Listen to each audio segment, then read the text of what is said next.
senang-senang you di negara bu, senang-senang you di negara boleh, senang-senang you.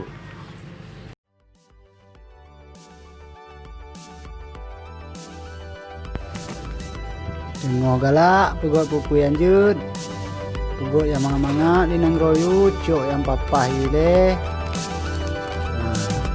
Preh dawo kamu bu, preh kamu bu, bau tak dah bu dembak.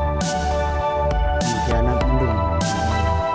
Negara tadi no, ada puli kebangsaan negara.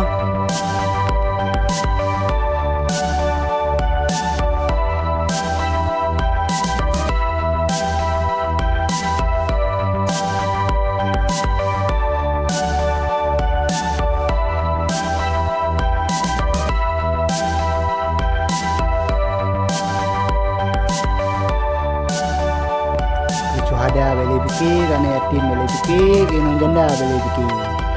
Senang-senang je nyumpeng macam ada.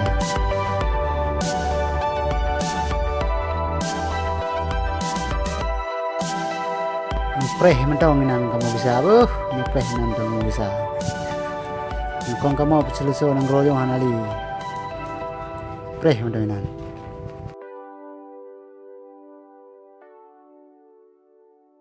Pentingan bangsa Aceh apa?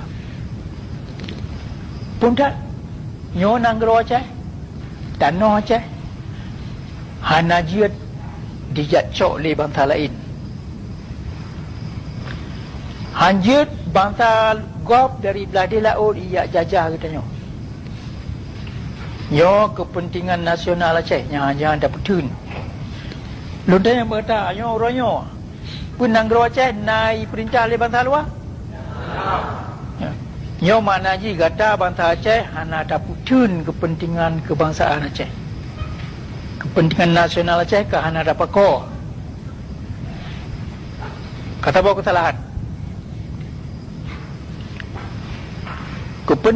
Kepentingan nasional Aceh memakna kekayaan tanah pusaka indah tutuhnya hanjahan milik kata, langkeh kata, lah rumah kata. Hanaji bangsa luar iyak sunoh katanya, iyak cok. Yang orang yang luntanya mengata tahu iyak cok katanya, natra kata katanya. Hana, kai cok le jawab. Pakot, kerana kata hana dapat kau kepentingan nasional.